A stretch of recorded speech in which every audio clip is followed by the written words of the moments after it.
to Balotelli, drops Aguero, he can win it, oh, he's won the title, surely for Manchester City! Arretra Pirlo, anche lui la rincorsa, colpisce la palla, cucchiaio di Pirlo in gol. Pirlo realizza prendendosi non poche responsabilità. ¿Qué tal? Muy buenas, bienvenidos a Play Fútbol. Os habla Bruno Alemán en nombre de todo el equipo que hace posible este programa. Hoy nos ponemos el disfraz de directores deportivos del Liverpool. En Play Fútbol hemos convocado a Axel Torres, con el que vamos a analizar cómo se puede mejorar una plantilla como la del Liverpool, que parece hecha a medida, parece un traje a medida para un técnico como Jürgen Klopp. Recordamos que es una plantilla que ha mantenido más o menos una misma estructura, con la que ha salido brillantemente campeona de la Champions en el 2019 y que se ha impuesto de manera muy clara, de manera brillante también en la Premier League en este 2020. Porque además hablamos de un equipo que tiene un modelo de juego muy definido, no todo el mundo vale para jugar en un equipo de Jürgen Klopp, a lo que hay que añadir que el alemán nunca ha fichado superestrellas, ha ido generando él de jugadores que tenían buena pinta superestrellas, pero nunca ha firmado a un Neymar, a un Mbappé o a un Hazard, por poner tres ejemplos. ¿Será este el verano en el que rompan la caja y firmen a un super crack? ¿Encajarían jugadores que han sonado ya, como Thiago Alcántara o Adama Traoré? Enseguida lo resolvemos, lo analizamos con Axel Torres, porque hay que decir que siempre lo comentamos, tiene un plantillón absoluto el Liverpool, pero siempre a la hora de intentar mejorar el hambre competitiva de los equipos, alguna incorporación siempre viene bien.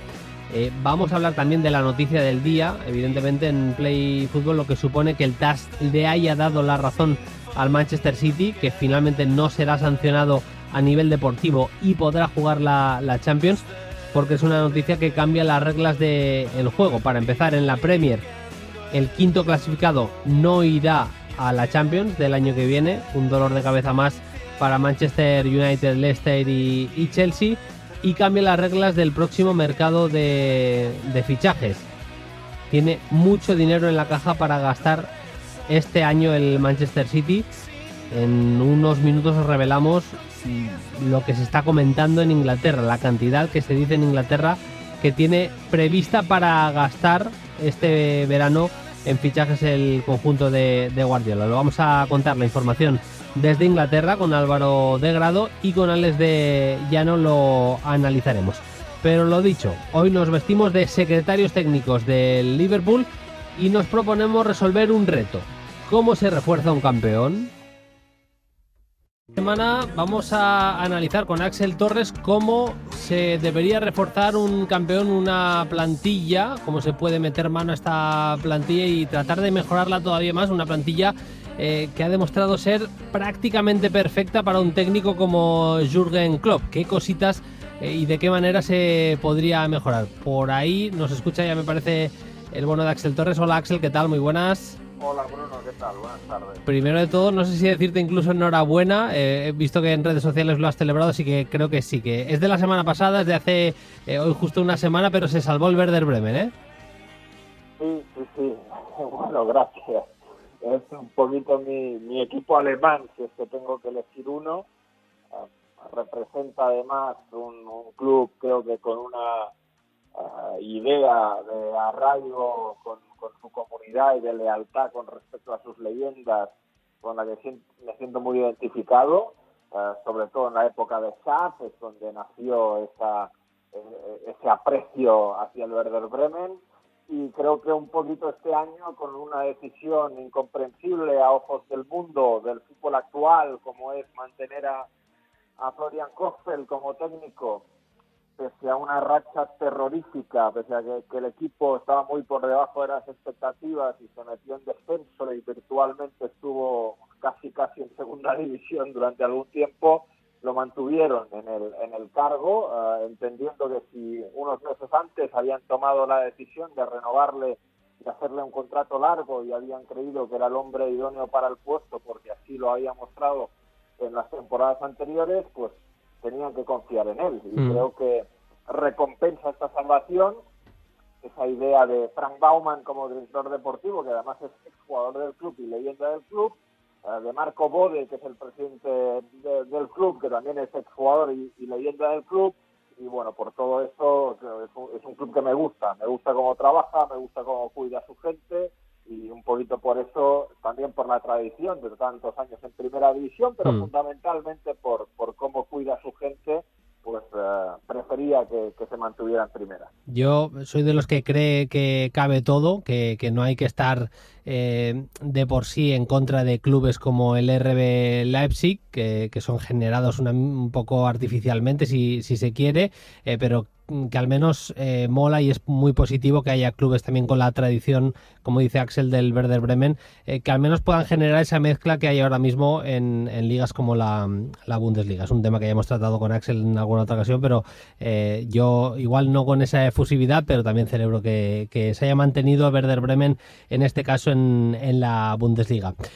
Axel, vienen semanas de mucho movimiento a nivel de fichajes. Si miramos la campaña que ha hecho el Liverpool, yo creo que el aficionado en red, yo creo que tiene muy poco a echar en cara, ¿no? Ahora mismo a Klopp y a la plantilla, porque han hecho una temporada a nivel Premier League absolutamente perfecta.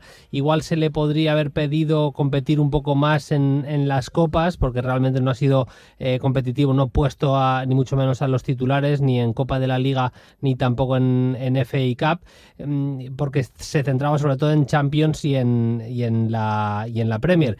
Y en la Champions se fue eliminado de la manera en la que le eliminó el Atlético de Madrid.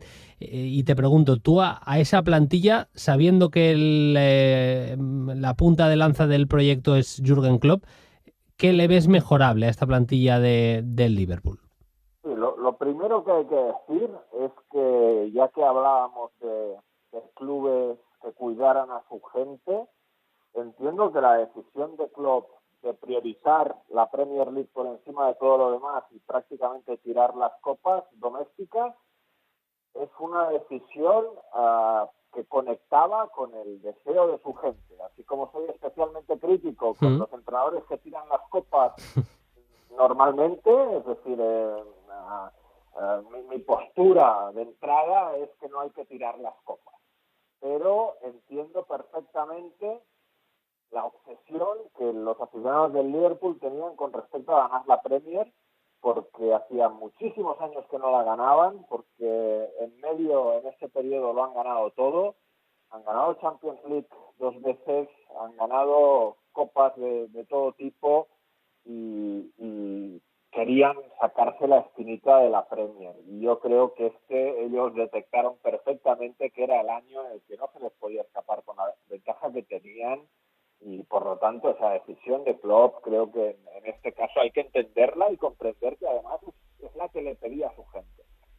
Luego, con respecto a la pregunta que me haces, es una plantilla difícilmente mejorable, pero sí es verdad que hay 2 o 3 posiciones donde pueden agregar esa competitividad extra que creo que es necesaria en cualquier equipo ganador para no caer en una complacencia, para meter competencia interna y para agitar un poquito el vestuario y agitarlo todo. La posición del segundo central es seguramente mejorable, aunque yo creo que Joe Gómez ahora mismo es el más fuerte de todos. Sí. Es decir, entre Joel Matip, Dejan Lovren, yo creo que Joe Gómez es el central de más nivel y por lo tanto el acompañante ideal de Virgil van Dijk. Pero seguramente es una de las posiciones donde pensarías que puedes meter más competencia o subir un poquito el nivel, aunque eso te obligaría a tener que desprenderte de alguien, porque ya te he citado a 3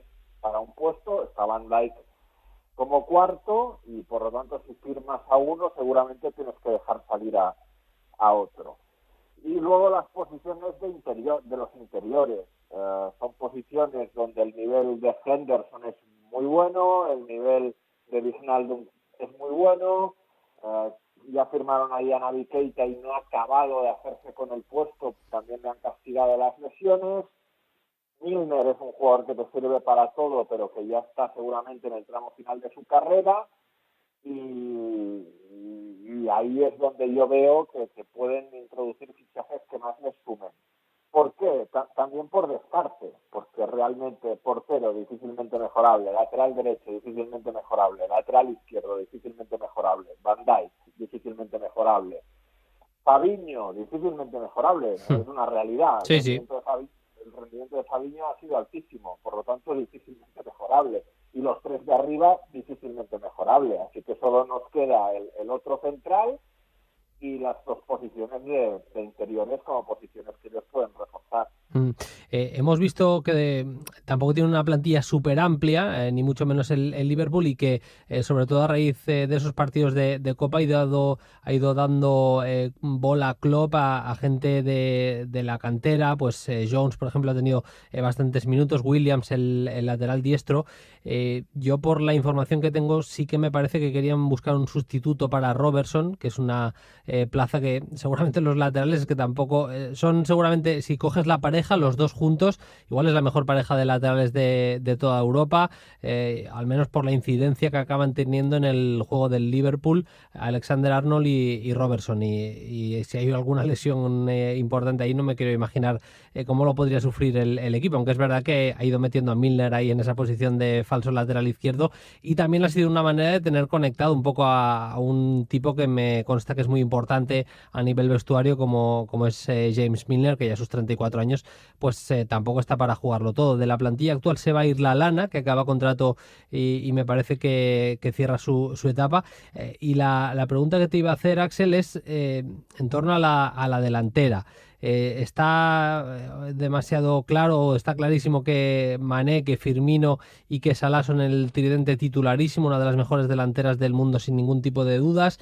Firmaron a un futbolista como Minamino, que ha podido ir entrando en algún partido y que se espera que el año que viene tenga un rendimiento y una incidencia mayor en partidos más importantes, pues pueda entrar. Pero lo que decías de menear un poco el árbol, de seguir consiguiendo que sea una de las plantillas con más hambre competitiva de Europa, yo creo que igual por ahí un fichaje en la delantera sin gastarte igual 100 millones, pero haciendo un fichaje que sea ambicioso en la delantera, puedes mantener esa competitividad que ha sido seña de identidad de Liverpool en los últimos tiempos. No sé si lo compartes.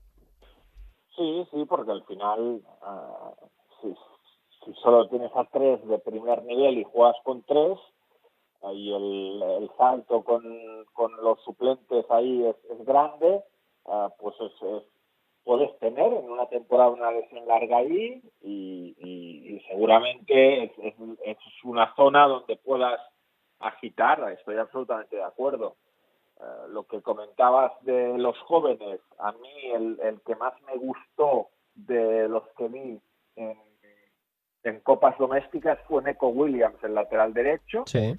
Más allá de que Jones y Elliot estuvieron también a un nivel muy alto, pero creo que Neco Williams es seguramente el más preparado para rendir ya en Premier League. Lo que pasa es que con Alexander-Arnold, siendo tan joven, pues seguramente se tendrá que ir si quiere ser titular en un equipo Premier League. Y luego la Lana, que prácticamente ni le hemos mencionado cuando hablábamos de las opciones en el centro del campo.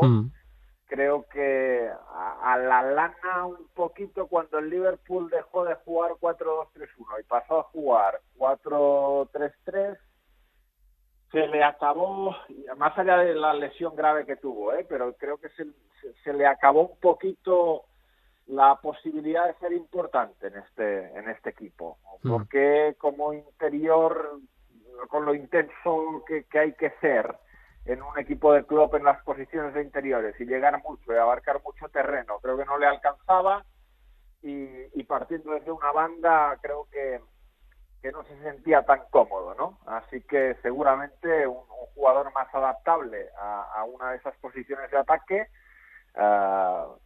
sería una muy buena incorporación para el Liverpool. Lo que pasa es que cuando eres el Liverpool, eres el campeón de Europa y de la Premier, y vas a ir a buscar un delantero, ni hay tantos en el mercado idóneos para sus características. Además se le escapó Werner, pues te van a pedir, si si vas a por los que realmente puedan competir por ser titulares, te van a pedir muchísimo dinero. No es sencillo. Además, el perfil de jugadores que firma Klopp es un perfil de huir de las estrellas asentadas. Es decir, los jugadores se hacen estrella con Klopp, no los firma Klopp cuando ya son estrellas. Ninguno de los que ahora son estrellas era una figura mundial cuando lo ficha el Liverpool. No lo era Salah, no lo era Van Dijk, no lo era Mané. Ninguno de los que ahora nos parecen figuras mundiales lo eran cuando llegan al Liverpool. Yo creo que Klopp es muy consciente de que para que no le pase lo que pasa en otros equipos grandes, que es muy difícil entrenar conceptos, es muy difícil hacer ejercicios de repeticiones, es muy difícil ser pesado con el jugador porque el jugador ha ganado mucho y el jugador ve al entrenador a veces como un intruso. Para que eso no le pase a él, firma gente con hambre y gente que aún no ha ganado, y de ahí que yo supongo que el tipo de jugador que vaya a firmar el Liverpool sea de este tipo. Enseguida con Fermín Suárez haremos un informe de lo que ha ido generando, precisamente de lo que habla Axel, de jugadores que han firmado por una cantidad, en muchos casos elevada, pero lo que dice Axel, que la mayoría de casos los ha multiplicado ese valor de mercado el Liverpool y en este caso Jürgen Klopp. Es una plantilla en la que en el equipo titular tan solo hay un jugador de la cantera, de las categorías inferiores del Liverpool. Estamos hablando de Alexander Arnold como el único futbolista de la cantera que se ha sentado como titular, al menos titular indiscutible, porque hablábamos ahora con Axel que seguramente Joe Gómez puede ser o podría ser también titular en esa posición de central. Le preguntaban precisamente por este tema a Klopp en estos últimos días, la última semana, y contestaba esto. The dream is have all boys in, but it will not happen now in the next 5 years, but maybe in 10 years, it would be great if we could have a team full of Scousers. Why not? Habla Axel de un equipo lleno de Scousers, si no me equivoco, bueno, lo estuve mirando porque no lo tenía del todo claro.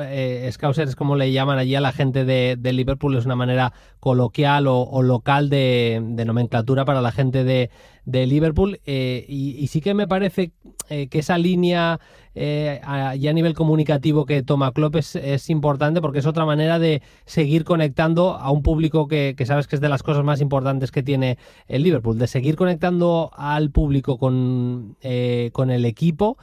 Cuanta más gente de la cantera tengan, mejor, y además en un equipo que tradicionalmente ha tenido grandísimos jugadores e importantísimos jugadores de cantera. Sí, yo creo que al final en Liverpool ocurre como un poquito como en todas partes, todos queremos que nuestro equipo gane, y si puede ganar con gente de casa, mejor. Pero primero que gane, porque nadie sostiene un proyecto solo con gente de casa aunque no gane. Igual solo el Athletic Club en el mundo, ¿no? Entonces, es evidente que a la gente le hace ilusión que los jugadores sean sus vecinos, pero no, es que es evidente. Me ha hecho gracia lo de sus vecinos, sí. Sí, a mí me hace ilusión saber que los jugadores de mi equipo pues han paseado por las mismas calles que yo, tenemos conocidos en común, pero es evidente que cuando no ganas, enseguida la gente te pide ganar, y que si hay que ir afuera a buscar a alguien que sea mejor, lo vayas a buscar. Yo creo que en igualdad de condiciones tiene que primar el jugador con identificación, es decir, entre uno de un nivel 6 identificado con el club y uno de nivel 6 no identificado con el club, pues tiene que primar el identificado con el club. Identificado con el club no significa solo de la ciudad o formado en el club. A veces hay gente de fuera que en un momento dado llegó al club porque se le necesitó y lleva tanto tiempo que ha conectado con la gente y ya es identificado con el club. Pero yo creo que el discurso de Klopp es efectivamente de ojalá podamos hacerlo, pero para poder hacerlo hay que trabajar muy bien la cantera, hay que formar a tu gente, hay que atarla, que no se te vaya, y conseguir que lleguen a un nivel que te permita seguir siendo igual de competitivo solo con gente de casa, ¿no? Y Axel, acabo con dos nombres propios a los que se ha relacionado con el Liverpool. Hemos hablado de la posibilidad de reforzar el centro del campo y también la delantera, como dos posiciones que le pueden dar cosas a esta plantilla que tiene entre manos Jürgen Klopp. Ha sonado Thiago y ha sonado Adama Traoré, dos jugadores que además son convocables, absolutamente convocables por la selección española. ¿Cómo lo verías cada uno de esos dos posibles fichajes? Pues a mí me parece, o de entrada, me suena mucho mejor Adama Traoré para el estilo del Liverpool. Creo que Adama Traoré es un jugador de vértigo, jugador de ritmos altos, y el Liverpool es puramente eso. O sea, que me parece idóneo. Thiago, tengo unas dudas, lo comentábamos creo en Carrusel el otro día. Thiago es un jugador técnico, pero es un jugador de cierta pausa, es un jugador de cierta elaboración a fuego lento, o sea, opuesto a lo que siempre han sido los equipos de Klopp. De todos modos,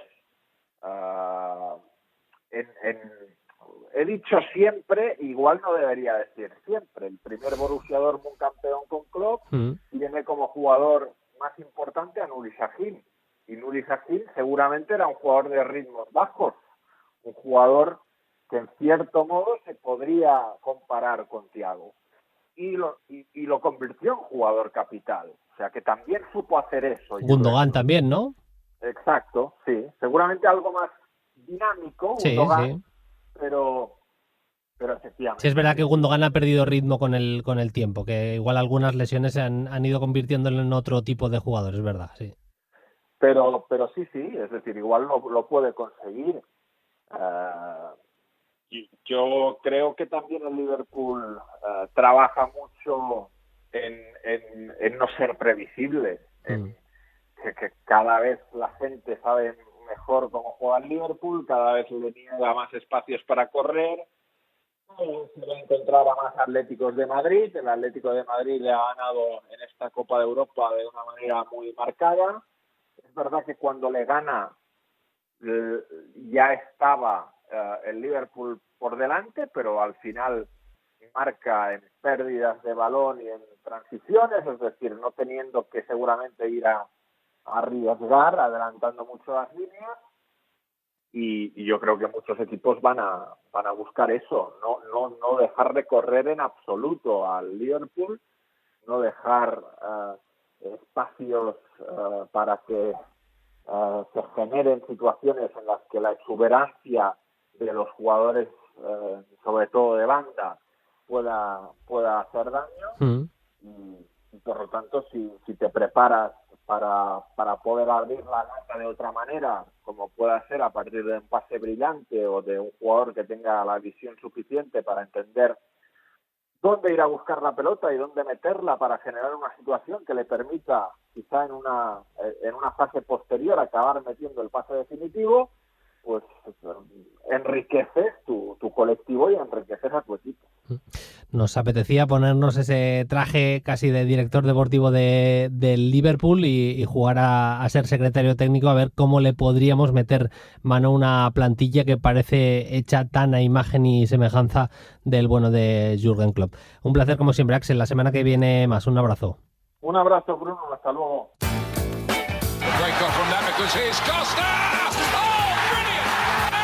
La Premier. Lewandowski, 30 Tore in der Bundesliga. Gegen Birki. Zögert nochmal. Bayern. La Bundesliga. Higuaín salta, Higuaín ancora, en área di rigore, sinistro. Pipita Higuaín. La Serie A y todos los protagonistas y las mejores opiniones sobre la jornada. La gestión de los talentos, de las estrellas, pues bueno, es una responsabilidad del entrenador, ¿no? No te pierdas cada lunes lo mejor del fútbol internacional en Play Fútbol con Bruno Alemán. En cadenaser.com y en redes sociales. Para completar nuestra portada, veníamos hablando con Axel que hay pocos, o prácticamente uno, como mucho dos, si queremos contar a Joe Gómez, de canteranos instalados en el once habitual de Jürgen Klopp, pero por contra, eso implica lo bien que está fichando el Liverpool en los últimos años. La capacidad para mejorar a los futbolistas que ha tenido Jürgen Klopp, en muchos casos fichando barato y generando un superávit en el valor de cada uno de sus futbolistas. Fermín Suárez, ¿qué tal? Muy buenas. ¿Qué tal? Muy buenas, Bruno. Porque es verdad que seguramente del 11 más habitual podemos decir que solo Alexander-Arnold, si queremos igual Joe Gómez anda por ahí luchando por una plaza de central con Matip, también lo hablábamos ahora con Axel, como mucho dos canteranos solo, pero al mismo tiempo eso implica, lo dicho, ¿no? Que la capacidad que está teniendo el Liverpool para fichar y revalorizar a los jugadores a los que firma está siendo la marca personal de Jürgen Klopp, que ya lo hizo en el Dortmund y lo está reproduciendo también en el Liverpool. Sí, mira, Bruno, datos en mano. Hemos consultado la web de referencia para ese tipo de tasaciones que es Transfermarkt y hemos visto los fichajes, cuántos se han revalorizado con el tiempo a partir de su llegada al Liverpool y también la depreciación de ciertos fichajes, porque no todos han ido al alza, como el caso de, eso sí, la gran mayoría. Sí. En el caso que comentabas de Arnold y de Joe Gómez, que podríamos considerar con esta figura un poco de canteranos, fíjate que Arnold pisa el primer equipo de Liverpool con 18 años y estaba tasado en medio kilo, y al cabo de 3 años, con ahora 21 que tiene, ya cuesta en el mercado o tiene un valor aproximado de 100 millones. Fíjate la barbaridad. Es casi un 100%, es casi un 100% de aumento del precio. Totalmente, una revalorización supersónica, la de Alexander-Arnold, que encima de ser muy bueno y tal vez el mejor lateral derecho del mundo, encima tiene ese factor juventud con una década por delante al nivel más alto. Y Joe Gómez también bastante bien su revalorización. Empezó con 2,5 kilos y ahora tiene 33,5 de tasación, es decir, que ha aumentado, se ha revalorizado en 31 millones de euros, que está muy bien. Y si cogemos todos los fichajes que ha hecho el Liverpool de la actual plantilla y sin contar canterano Alexander-Arnold, si contamos cuántos se han revalorizado y le restamos los fichajes que se han depreciado, tenemos un saldo positivo de 365 millones de euros. Es decir, esto es el superávit que ha tenido el Liverpool con todos los fichajes y lo bien que lo ha hecho con el rendimiento y la mano de Jürgen Klopp. 365, 365, correcto, ¿no? Correcto. Es una auténtica barbaridad. Vamos, si te parece, Fermín, más o menos, sí, línea por línea. Alisson es verdad que lo firman bastante caro. Primero de todo, Fermín, quiero decir que no es que nosotros nos creamos que lo que dice Transfermarkt es lo que vale el jugador, pero es una referencia al menos. Correcto. Es una referencia que podemos tomar como más o menos válida. No quiere decir que el Liverpool vaya a vender a Alexander-Arnold ni siquiera por 100 millones, porque igual le hacen una oferta por 100 kilos y no lo vende. Pero con los baremos que tiene Transfermarkt nos generan estos datos que está comentando Fermín. Insisto, vamos línea por línea, empezamos con la portería, con Alisson. Con Alisson, que cuando pisó primer equipo de Liverpool estaba valorado en 60 millones y ahora con 72, es decir, un más 12. Más 12, no está mal. De la defensa, ya nos has hablado de Alexander-Arnold. ¿Cómo se completan los nombres así que utiliza al menos de manera habitual Jürgen Klopp? Los que han tenido el crecimiento más bestia, más pujante, son Robertson, que empezó con 7 millones y ahora está ya en 64, es decir, un más 57 millones para el lateral escocés. Van Dijk, que ya costaba pensar que se podía revalorizar porque empezó con 50 millones, ahora está en 80, es un más 30 y además creo que el mejor central del mundo por 80 millones no me parece que sea un precio de mercado que esté desorbitado. ¿Qué es lo que pagó? De la realidad. El Liverpool pagó 80 cuando Transfermarkt en teoría lo tasaba en eso, en unos 50, una cosa así, pero y ahora, habiendo pasado 2 años y medio, lo sigue tasando en esos 80 millones, cuando Van Dijk evidentemente es más mayor, es más veterano, y eso hace devaluar evidentemente el precio de un futbolista. Seguimos, Fermín, que te he cortado. Y teníamos también a Matip, el central, que llegó con 18 millones de tasación, ahora estaría en 32, un más 14. Joe Gómez ya lo hemos comentado, que estaría en un más 31. Y de la defensa, Dejan Lovren ya sería un fichaje que empieza ese proceso de depreciación. Empezó con 20 y ahora mismo estaría con 16 millones, es decir, un menos 4. Pero también teniendo en cuenta la edad y lo que ha aportado, pues me parece que se ajusta bastante a la realidad y que no tiene por qué llamar la atención en demasía. Ha ido perdiendo la titularidad, es jugador ya veterano, es normal que haya perdido precio de mercado. Vamos con el centro del campo, Fermín. Tenemos a Henderson, empezó con 13 millones, ahora están 28, es un más 15. Wijnaldum también tiene una subida fuerte, son 22 millones al inicio de su etapa como Red y ahora está ya en 40 millones, es decir, un más 18. Y tenemos a Fabinho, otro jugador que se fichó caro y que tenía un precio de inicio en el Liverpool de 45, ahora está en 56, es un más 11. Y también tenemos dos bajadas. Una moderadamente fuerte y la otra salvajemente fuerte. La de Lallana sí que es cierto que empezó con 22, ahora está en 10 kilos, es decir, la pérdida es de 12 millones en esta tasación, en esta depreciación de Lallana, también muy condicionado por lesiones. Y después tenemos a Naby Keita. Ojo a Naby Keita porque la bajada es muy fuerte. 65 millones de inicio, ahora está en 35, es decir, un menos 30, calcula Transfer Market, que valdría ahora mismo Naby Keita. Responde evidentemente al poco peso que ha tenido Naby Keita, para mí sorprendente, es verdad, en el Liverpool de los últimos 2 años. Yo esperaba un rendimiento mayor del centrocampista africano. Y en la delantera, en ese tridente famosísimo del Liverpool, ¿qué encontramos, Fermín? Bueno, para romper la baraja, para romper la caja de cualquier club que se atreva ni siquiera a mirarlos, porque fíjate, Mané es la subida más fuerte que ha tenido el Liverpool, entró en 2016 con 30 millones y ahora está ya en 120, por lo tanto la subida es de más 90 y no me parece que sea un precio que no esté ajustado, es decir, Mané perfectamente podría costar 120 porque es de los mejores delanteros del mundo. También otro que cuesta ahora mismo 120 es el mago Mo Salah. Empezó con 35, ahora ya están 120, más 85 en la subida. Y Firmino no es tan fuerte, no es tan acentuada, pero también es interesante. Firmino empezó con 25 millones, siendo valorado por 25 millones, ahora por 72, subida de más 47. No está mal.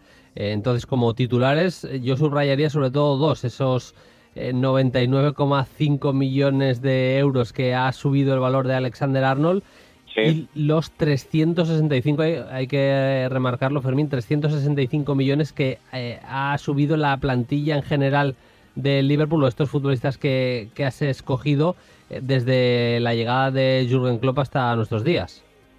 Sí, y esos son los titulares y a lo sumo añadir otro, que es que entre Salah y Mané han subido en un espacio de 4 años 120 millones su cotización, sumando los dos efectivos del ataque del Liverpool, y que incluso Joe Gómez, que es una figura que más o menos ha ido entrando, pero también con mucha lesión intercalada, también ha conseguido subir su cotización en 30 millones. Creo que el Liverpool ahora mismo es una máquina de generar al alza. Fermín, antes de cerrar, ya con esto acabamos nuestra portada, pero te quería preguntar, tú que estás siempre tan enganchado al fútbol histórico, por dos figuras que nos han dejado este último fin de semana. Empezamos por la primera, una leyenda del fútbol inglés y también de la República de Irlanda. Estamos hablando de Jack Charlton, el hermano de Bobby Charlton, que nos dejaba este sábado. Hacía un comunicado oficial la familia. Ha muerto a los 85 años. Era central titular de la Inglaterra, la única Inglaterra campeón del mundo en el 66. Correcto, porque formaba parte de ese eje defensivo con Bobby Moore, con el capitán, y que era esa figura de líbero que se sumaba al ataque, y el encargado de custodiarle, de guardarle la espalda, era Jackie Charlton, que le apodaban la jirafa, como nos recordaba Ángel Iturriaga en Twitter, porque medía 1,90, porque tenía el cuello muy alargado y porque era ese típico central de antigua usanza, muy sobrio, muy pegajoso la marca, muy duro, muy contundente en sus acciones, y también junto a Bobby Moore fue semifinalista en la Euro del 68 y llegó a cuartos en el Mundial 70 y cayeron ante Alemania, y después estuvo 20 años de recorrido, 2 décadas en el Leeds, también bajo las órdenes de Don Revie, y luego como seleccionador también lo hizo muy bien en la República de Irlanda. Hay quien este fin de semana ha pedido que se le otorgue la nomenclatura de Sir en Inglaterra, después de todo lo que ha dado Jack Charlton, en este caso al fútbol y también a la sociedad británica. Y también nos enterábamos ayer del fallecimiento de Wim Surbier, lateral derecho de la Holanda de Johan Cruyff, de los Países Bajos, de aquel equipo que fue apodado como la naranja mecánica. No sé si decirte, Fermín, que uno de los primeros laterales modernos, porque antes los laterales, antes de esa época de los 70, en su gran mayoría eran marcadores de extremos más que otra cosa, y Wim Surbier seguramente es uno de los primeros laterales ofensivos en el fútbol, o al menos de los que tenemos constancia, o de la élite, podemos decir, Fermín. Sí, en los 70 fue un lateral notable. Es cierto que antes podría haber algún exponente como Sacchetti, como Bill Santos, como Carlos Alberto también. Sí, pero es cierto que a nivel europeo sería de las figuras más modernas en cuanto a lateral.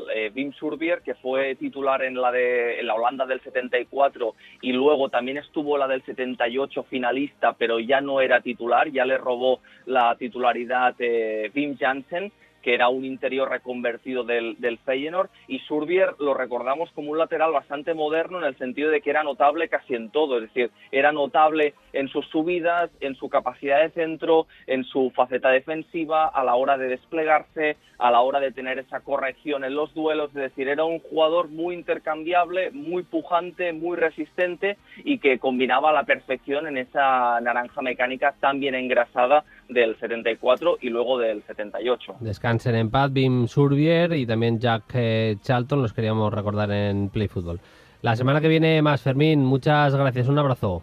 Un abrazo, Bruno.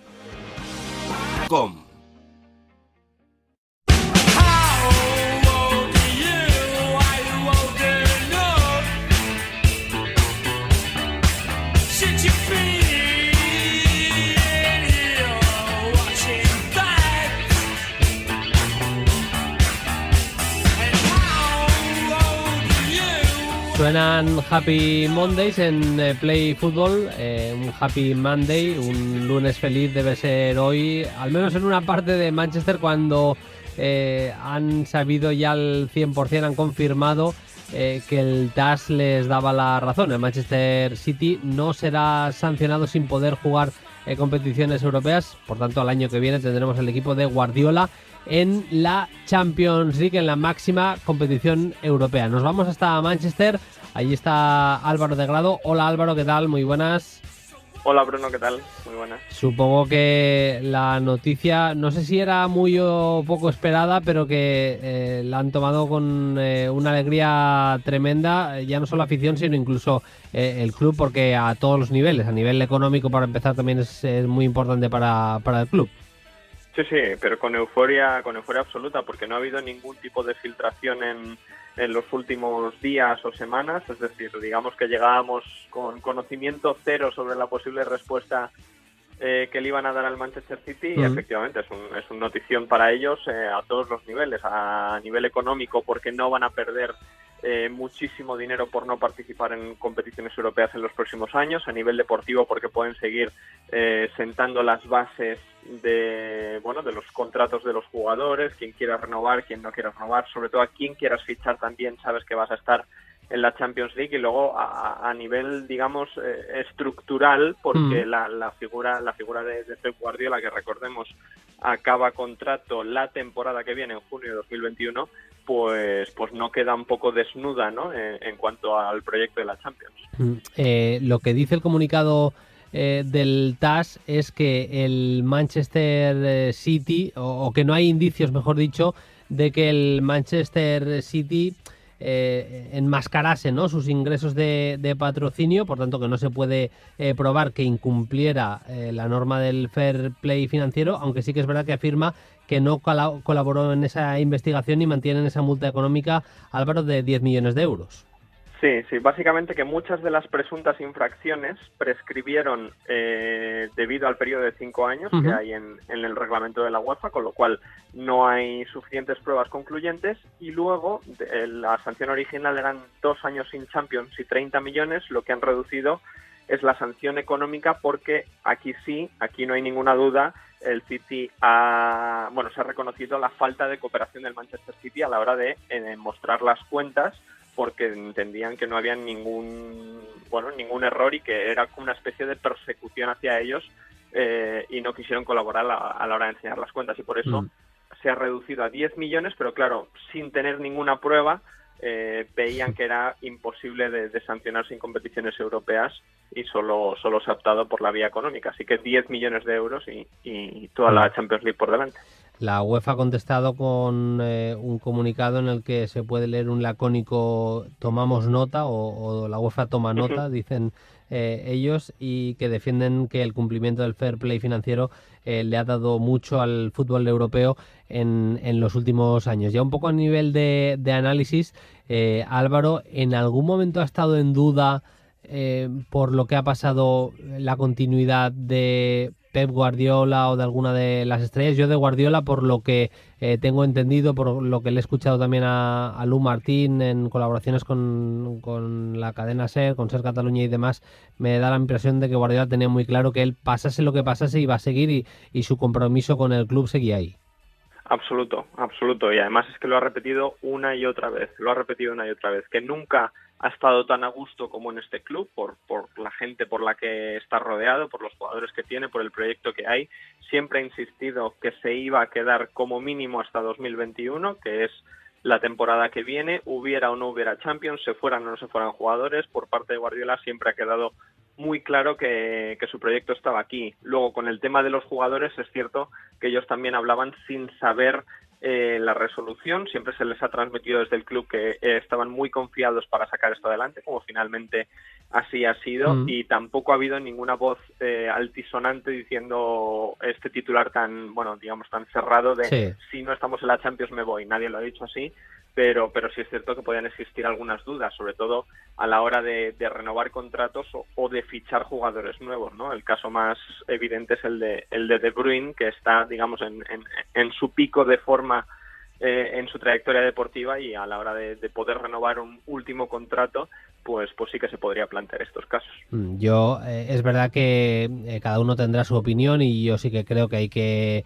cumplir todas las normas que te marca la UEFA, pero es verdad que como aficionado al que simplemente le gusta el fútbol, tener a un equipo de Guardiola en la Champions League y tener a jugadores como De Bruyne en una competición como la Champions, me parece que es una buena noticia. Otra cosa es que evidentemente de leyes no sé mucho, y no sé exactamente lo que ha ocurrido, pero a nivel de como espectador puro y duro de los que les gusta el buen fútbol, me parece eso sí una buena noticia. Lo que puede cambiar también mucho, Álvaro, es la perspectiva de mercado también del Manchester City para los próximos meses, para este próximo mercado de verano. Nos hablaba hoy Lu en el Ketty Jugas, nos decía que igual hay una cifra de más de 300 millones de euros que podría, no digo que vaya a gastarse el City, pero que podría gastarse una cantidad cercana a eso, a unos 300 millones, o sea que tienen la idea clara que hay que reforzar el equipo.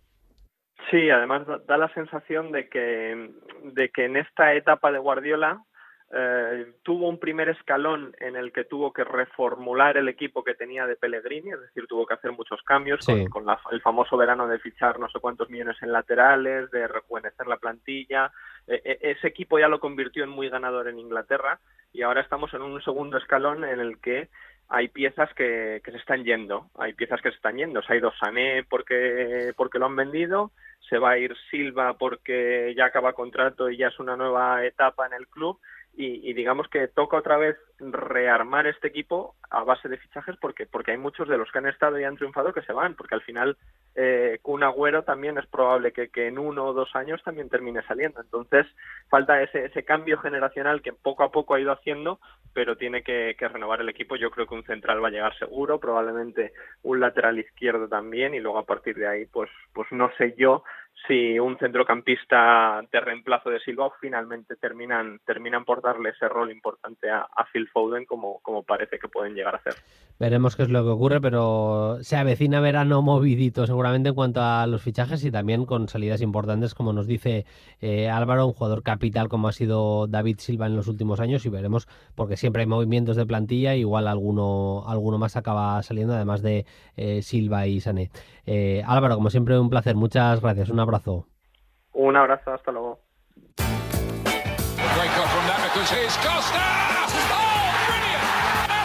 La Premier. Lewandowski, 30 Tore in der Bundesliga. Gegen Birki, zögert nochmal. Bayern. La Bundesliga. Higuaín salta, Higuaín ancora, in area di rigore, sinistro.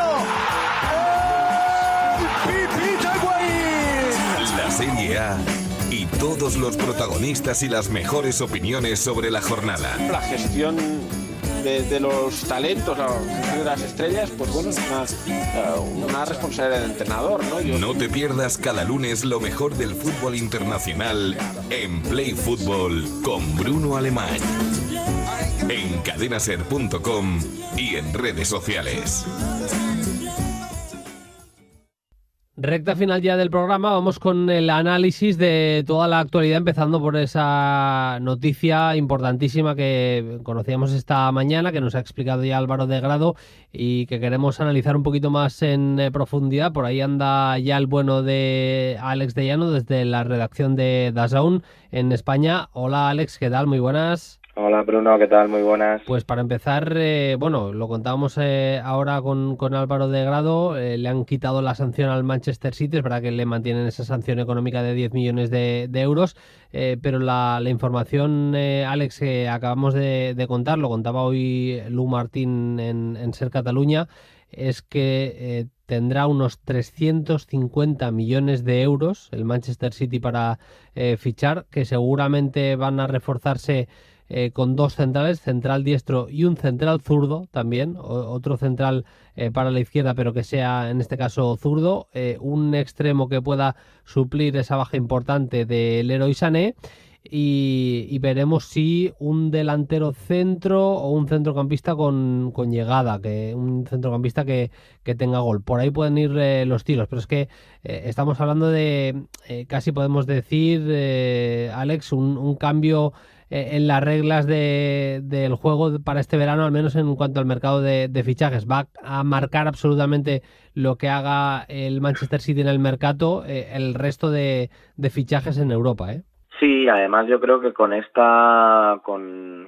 hecho de que ya no esté sancionado y que pueda disputar la Champions League el año que viene y el siguiente, eso además va a facilitar muchísimo las cosas en cuanto a incorporaciones, también en cuanto a mantener jugadores, obviamente, pero en cuanto a incorporaciones lo va a facilitar porque además el fair play financiero a raíz de la pandemia ha comunicado que van a ser un poco más laxos en sus reglas y que por lo tanto va a tener bastante más margen el Manchester City para incorporar jugadores en cifras bastante altas, en las cifras en las que se mueve el equipo de Guardiola. Por lo tanto, yo creo que seguramente el fichaje de un delantero va a ser importante porque hemos visto esta temporada que le ha costado bastante alternar a Gabriel Jesús y a Agüero. Es verdad que Gabriel Jesús ha tenido buenos partidos, algunos muy buenos partiendo desde la banda, como frente al Real Madrid, pero luego también hay que tener en cuenta el hecho de que el Kun Agüero va cumpliendo años y no va a ser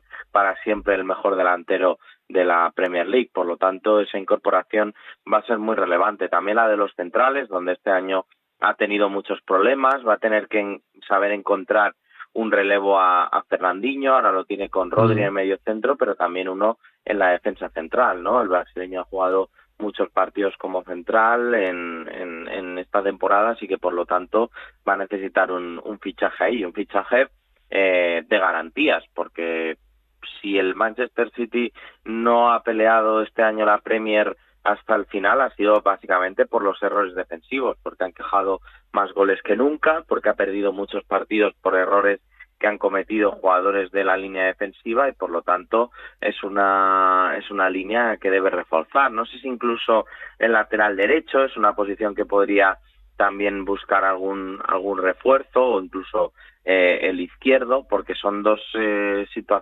posiciones en las que no ha encontrado Pep un jugador ideal, por lo que veremos cómo se comporta, ¿no?, en el mercado. Hay muchas posiciones en las que se puede reforzar. Se ha hablado incluso de que Thiago podría estar interesado en jugar en Manchester City, y ya sabemos que a Guardiola es uno de los grandes fans que tiene Thiago, ¿no?, en el mundo del fútbol. Él lo llevó al Bayern, así que por lo tanto será una operación que se podría dar. Pero bueno, de todas formas, ahora mismo todo es especulación, pero seguro que el cuerpo técnico del Manchester City tiene ya identificados perfectamente los jugadores que persigue. Luego es que es verdad que hay muchos jugadores, hay muchos futbolistas a los que los utiliza en diferentes posiciones. Hemos visto a Foden jugando tanto de interior como de extremo en las dos bandas. Mahrez sí que es verdad que es extremo derecho prácticamente siempre, pero Bernardo Silva te puede jugar en las dos posiciones de interior y como extremo derecho. Incluso le hemos visto de falso 9 dejar buenas actuaciones. Al propio Gabriel Jesús, que jugó un partidazo haciendo de falso extremo izquierdo en el Santiago Bernabéu.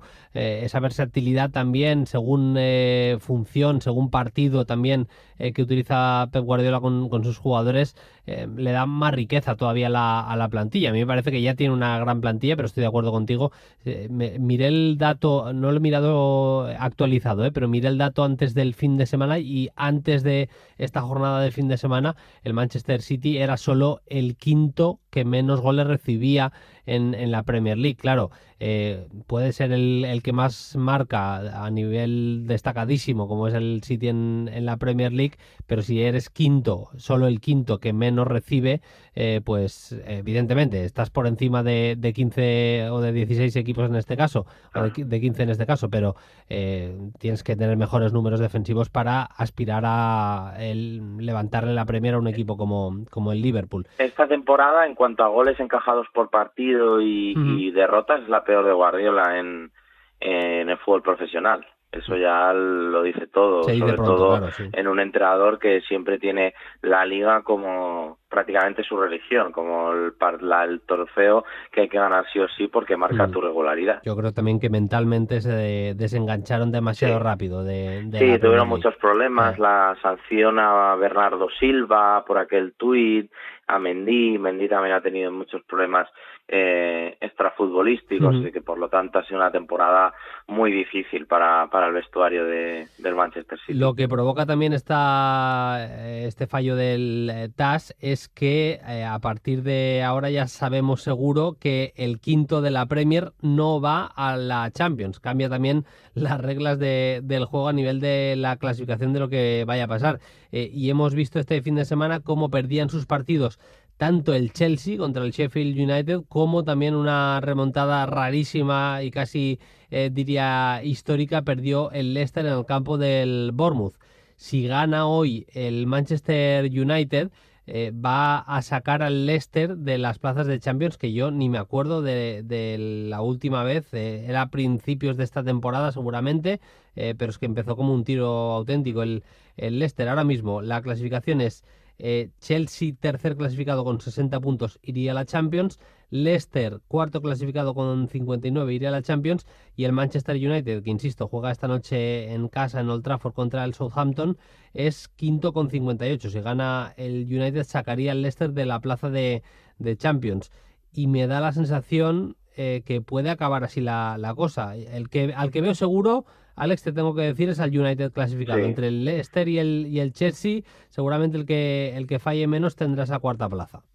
Yo creo que también es el mejor equipo que ha vuelto del confinamiento de la Premier League. Quizá el Wolverhampton se está volviendo a enganchar al buen momento de forma que había tenido justo en los partidos más inmediatos después de la reanudación, pero yo creo que el Manchester United ha vuelto como un tiro. Además ha encontrado una sociedad entre Bruno Fernández y Paul Pogba que le está funcionando muy bien. Greenwood está marcando goles, Martial y Rashford han vuelto también en un gran estado de forma y por lo tanto está siendo el equipo ahora mismo a batir. De hecho, si no me fallan los cálculos, si la Premier League hubiera empezado desde la reanudación, el Manchester United sería el líder, porque es el que más puntos ha sumado, ha ganado muchos partidos y además está consiguiendo hacer actuaciones más que buenas. Tiene enfrente a un equipo como el Southampton con Hasenhuttl en el banquillo, que es un equipo bastante complicado por cómo se organiza, por ese famoso 4-2-2-2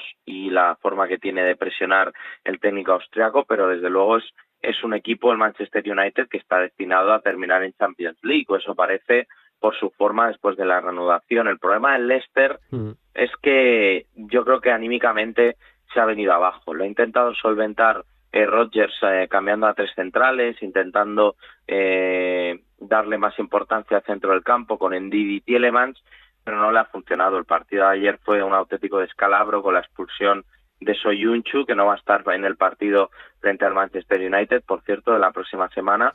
Y luego además yo veo un equipo que, como digo, que se ha desconectado, encaja goles demasiado fácil, es un equipo que no había encajado tantos, ya está encajando demasiados.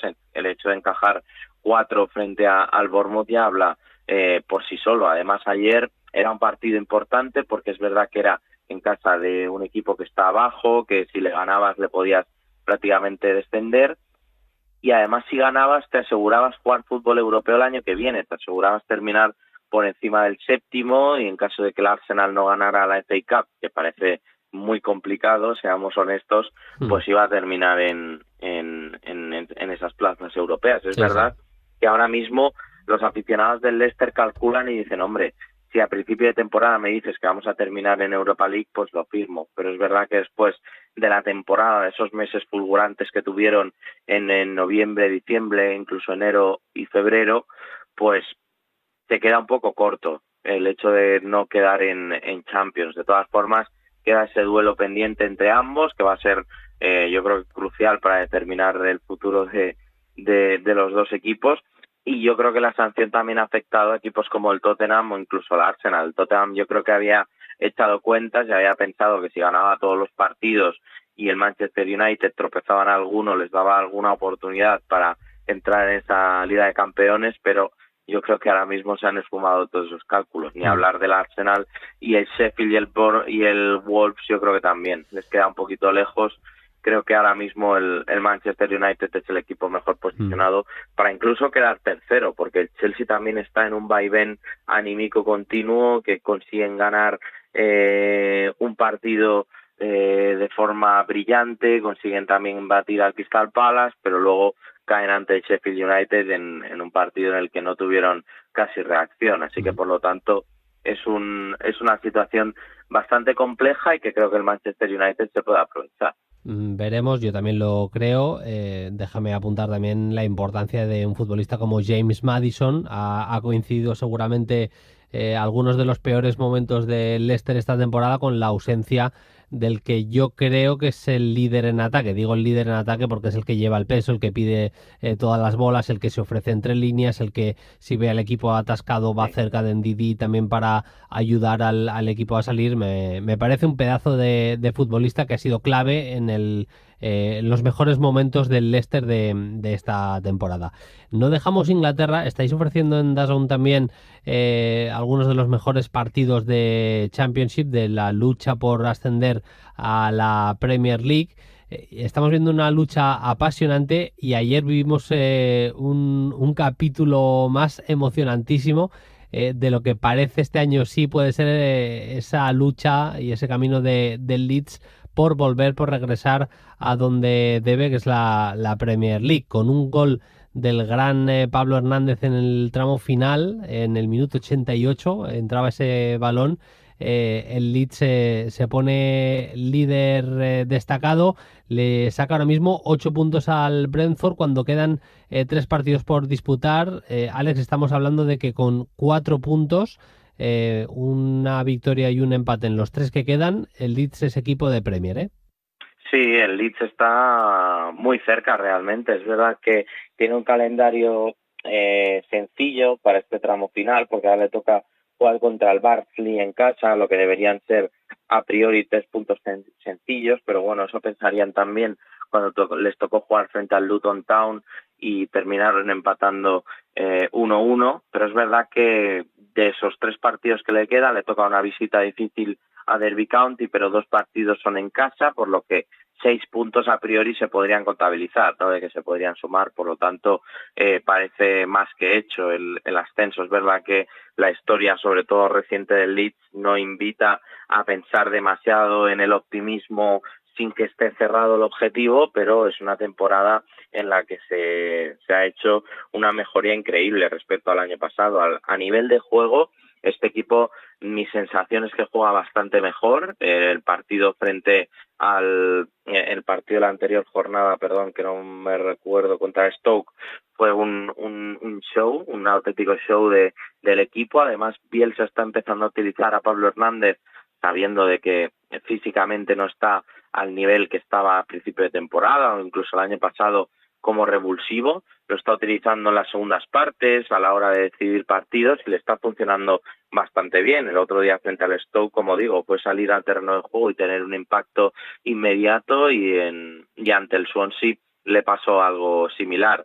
Hay que ver, ¿no?, cómo sigue evolucionando este equipo, pero desde luego tiene, como se podría decir mal y pronto, ya le huele el culo a Premier League, ¿no?, a este Leeds United de Marcelo Bielsa, que yo creo que Bielsa ha conseguido una cosa muy importante también, el hecho de conseguir que haya bastantes neutrales que les caiga bien el Leeds, que es un equipo que históricamente no ha caído del todo bien en Inglaterra y que por fortuna con Marcelo Bielsa en el banquillo parece que se está ganando cada vez más adeptos. Hay un partido muy importante esta jornada, que es el West Brom Fulham, que es entre el segundo y el cuarto. El Fulham es verdad que ha ganado muchos partidos seguidos, pero parece que se ha caído un poco, sobre todo por el bien hacer del Brentford de Benrahma, del Brentford de los noruegos, con Thomas Frank en el banquillo, que tiene un auténtico equipazo, jugadores que además se manejan muy bien en cualquier tipo de situación. Es un equipo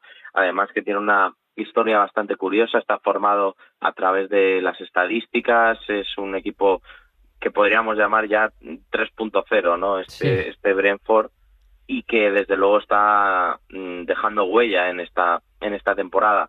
Para terminar, a mí me gustaría bastante comentar lo interesante que está la lucha por abajo, porque se ha confirmado que al Wigan le van a restar 12 Wigan puntos. es tremendo, ¿eh? O sea, la lucha ya con las matemáticas que tiene que hacer el club es tremenda, Alex.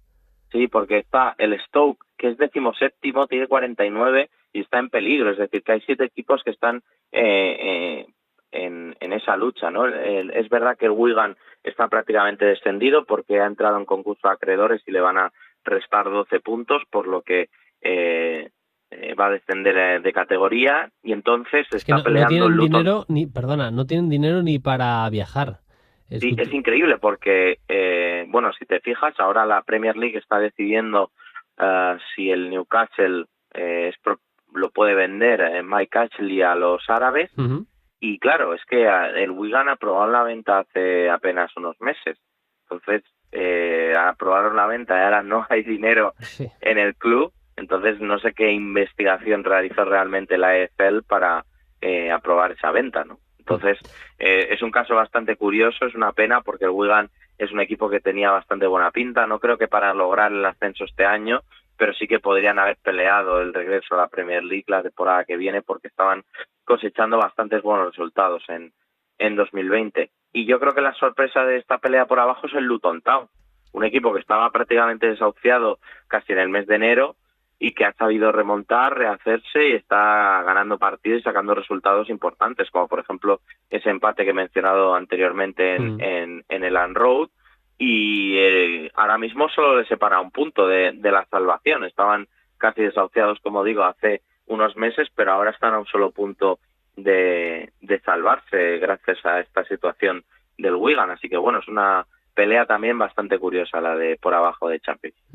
Enseguida te voy a proponer un juego, te lo puedes ir pensando ya porque no quiero casi ni análisis, quiero que te mojes, yo también lo voy a hacer, vale. Y me digas, visto el cuadro que hay de la Champions League, ya hemos analizado mucho, de que al Barça le va a costar contra el Nápoles, del problema del Real Madrid con la baja de Ramos, de que el Atlético de Madrid va por el lado fácil del cuadro, todo eso ya, de eso hemos hablado mucho y seguiremos hablando porque hay muchas semanas, hay muchos días todavía de aquí a que regrese la Champions, pero enseguida te voy a pedir, visto cómo está el cuadro por una parte y por otra, ¿cuál crees que va a ser la final? Pero no me respondas todavía porque te lo pido en nada, en 2 minutillos, lo que nos dé para comentar lo de la Liga Italiana, en la que ha ido fallando la Juve, no lo ha aprovechado una Lazio que se ha caído y hay que destacar, lo vamos a hacer en breve, vamos a hablar más en profundidad todavía de Atalanta, ya le dedicamos una portada del programa al Papu Gómez, que está en un nivel impresionante directamente. Hablaremos de más cositas de Atalanta en las próximas semanas aquí en Play Fútbol, pero Alex, es que el inicio del Juve-Atalanta, los primeros minutos son un baño del equipo de Gasperini que nos da que pensar que pueden hacer algo muy gordo y que si no hubieran tenido, no sé si decir mala suerte o si el reglamento no estuviera tan mal como está, porque no digo que no sean penaltis, es que a mí no me parecen penalti, creo que el reglamento debería cambiar, al menos el segundo de Muriel me parece clarísimo que ahí no hay que pitar penalti, no hay que considerar que eso son mano, pero dicho lo cual, un empate a 2 que deja a la Juve mucho más cerca, casi acariciando el Scudetto, y que nos demuestra que la Atalanta está, la DEA, en un nivel impresionante, ¿eh?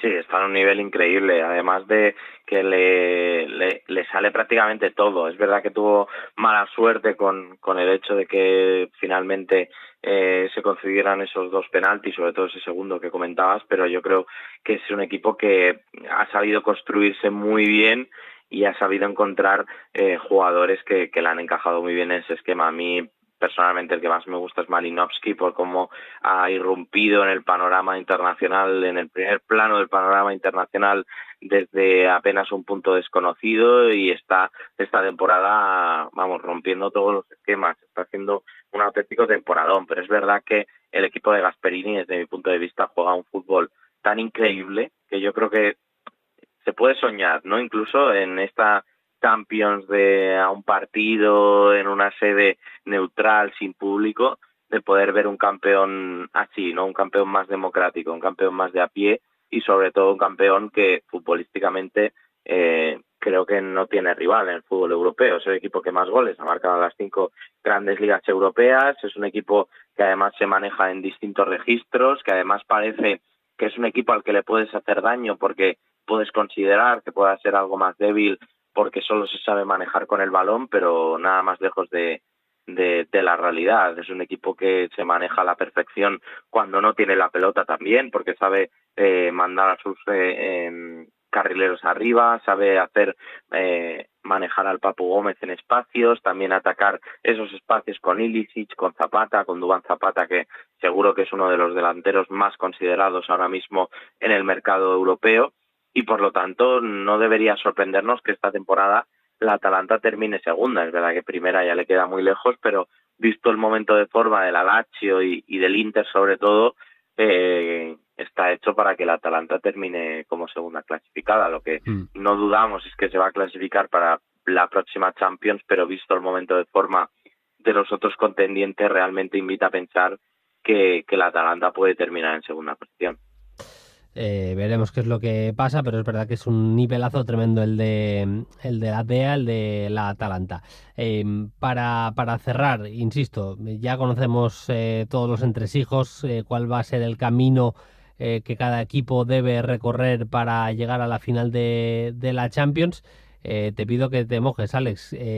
Visto lo visto, ¿quién crees que le llega por una parte del cuadro y por la otra a la final de esta Champions 2019-2020? Pues mira, sinceramente me gustaría mucho que la final hubiese sido un Atalanta-Paris Saint-Germain, que es el duelo de cuartos de final que vamos a tener, pero creo que puede ser porque no descarto para nada el Real Madrid. Y espérate. Si quieres que me mojo yo y te digo los míos, ¿eh? Bueno, venga, a ver, vamos allá. Creo que sufriendo, pero creo que llega el Bayern por una parte del cuadro, es decir, tal y como está el equipo bávaro, yo creo que la semifinal va a ser Manchester City-Bayern, y creo que el Bayern está un puntito mejor, un puntito más fluido, más fiable, no sé cómo decirlo, aunque tengo muchísimas dudas, ¿eh? Ahí es donde igual tengo más dudas que en la otra parte del cuadro incluso, que ya es decir, pero creo que ahí llega el Bayern por una parte del cuadro, y por la otra voy a decir el Atlético de Madrid. Creo que este puede ser el año. Me parece que, sobre todo en caso de que el Paris Saint-Germain elimine al Atalanta, a un partido el Atlético contra el Paris Saint-Germain, con los fantasmas que tiene el PSG con la Champions últimamente y demás, veo más equipo al del Cholo, veo más estratega en ese sentido al Cholo que a Tuchel, a pesar de que me parece que dirige muy bien el técnico alemán, pero creo que puede ser el año del Atlético de llegar a la final de la Champions y reeditar aquella final con Luis Aragonés y compañía en el campo. Yo creo que el Bayern está claramente entre los situados, ¿no?, para llegar a esa final. Es verdad que veremos cómo vuelven de este mini parón, estas mini vacaciones, porque es verdad que van a volver descansados, pero no igual con tanto ritmo. Lo mismo para el Paris Saint-Germain, que no ha tenido fútbol de competición en muchos meses. Yo sinceramente sí que veo al Atlético de Madrid pudiendo llegar a la final, pero tengo más dudas con el Bayern. O sea, le veo muy bien, pero tengo más dudas. Pero sí, me parece que es la final y sería toda una final. Ese Atlético de Madrid-Bayern. Estoy contigo, Bruno. ¿Tienes planes para este mes de agosto? ¿Tienes algo que hacer? Porque no. Va a ser tremendo, la cantidad de partidazos que tenemos también en la Europa League.